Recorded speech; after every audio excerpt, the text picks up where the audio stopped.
Je fais partie de la paroisse de Vèze. Ça fait 20 ans qu'on est à Vèze avec Bruno. Bruno qui est diacre depuis 4 ans, 3-4 ans. Je coordonne les équipes du SEM, du service de l'évangile aux malades, qui vont dans 6 EHPAD.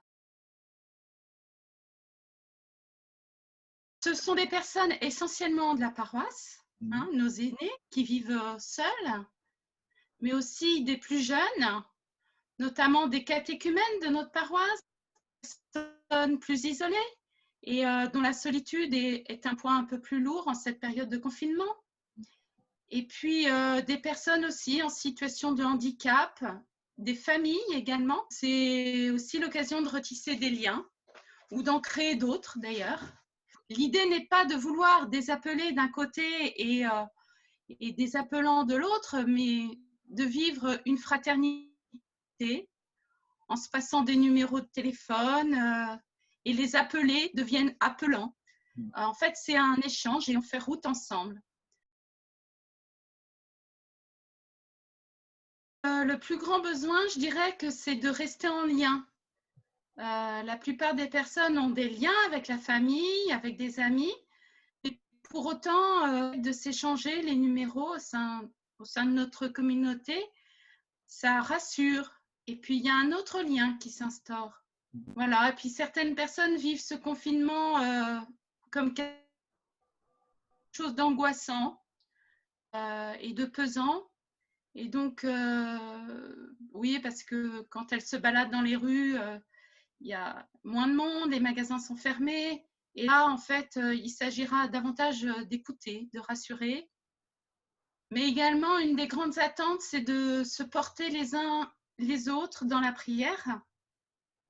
On se confie les uns les autres, on confie nos membres, les membres de nos familles qui sont malades, des situations familiales aussi un peu compliquées. Et puis certaines personnes se posent la question, mais qu'est-ce qu'on peut faire? On ne peut rien faire, nous. Ben si, je pense qu'on peut prier. Et certains aussi lisent l'Évangile ensemble.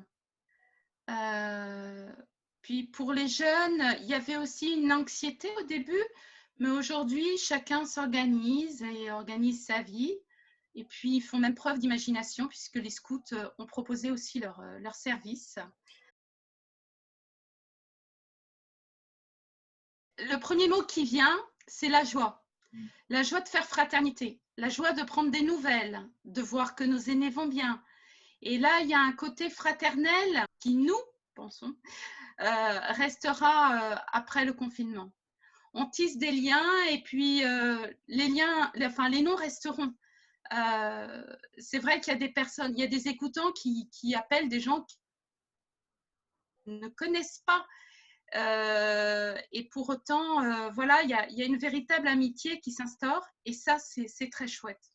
C'est un peu un clin d'œil pour notre communauté paroissiale, mais aussi pour notre communauté de quartier, je pense. Et les personnes sont très heureuses qu'on les appelle et ces liens sont appelés à vivre dans la durée. Le deuxième mot, c'est aussi un engagement.